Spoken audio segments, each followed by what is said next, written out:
Hey everyone, this is Jennifer Beamer, owner-operator of Expertly Dyed Art by Science, and today we are going to be doing another tutorial video, this time dealing with fiber that after you dyed it, maybe you didn't like the color. Could have also maybe bought it that way and decided later that it wasn't the color for you. This is just one of the many ways that you can go about fixing it, and probably one of the easiest, I think, because there are very few tools and it doesn't involve over dyeing or anything like that. So, you can see here that I have these little rolags that I made. They're really soft and fluffy and mostly blue. There's a little bit of yellow, a little bit of green to sort of give it some variation. And when I spin this up, it's actually going to kind of melt into the background. So it'll look mostly blue, but when you get close, you'll see all the different colors.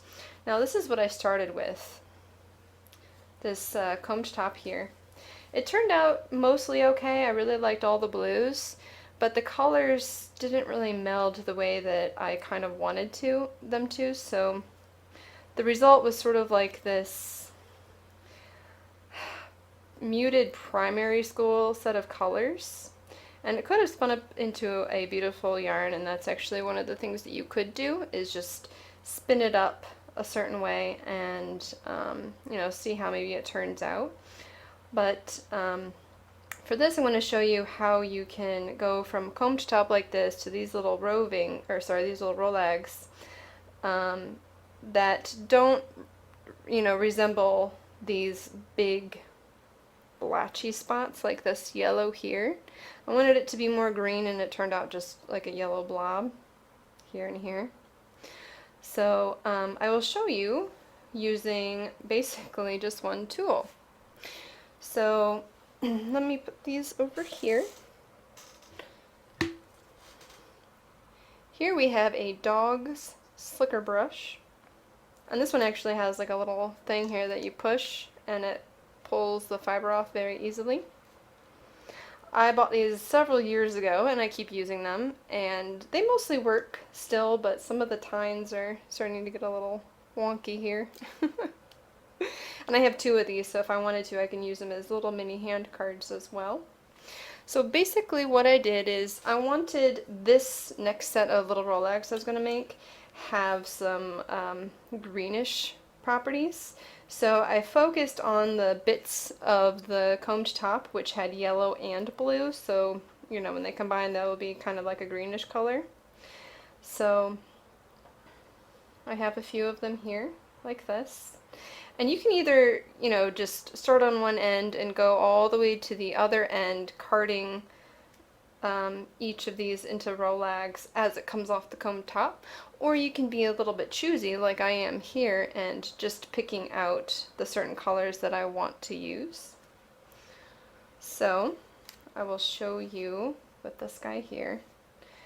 You'll want to take your combed top and fluff it up a little bit, like this.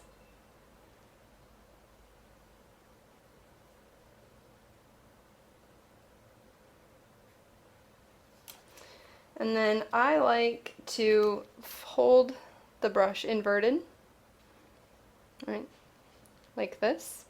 And I like to use my thumb here to catch the little wispy bits on the end. So when I hold this here and I pull, this is roughly going to take about one staple length off at a time.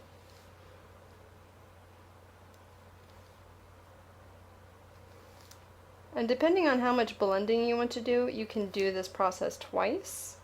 What you would do is you would just remove this after you finish doing this part, and then do it again, and you would get more of an even blend.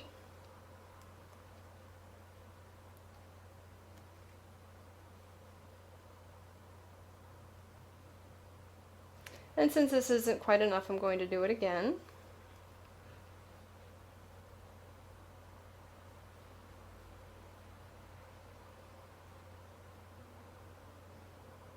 Fluffed it open. Thumb. I'm going to pull. Now, depending on how you're spinning this, if you're going to do a true woolen by spinning the rolags and doing a long draw, You'll want to keep these fairly small in size. I'm sorry, you'll want to keep them fairly small in density so that when you spin, they slide off very easily. They don't feel too compressed or anything like that. My rule of thumb is if I push down like this, if you can still see a few of the tines sticking up, then it's not quite full enough.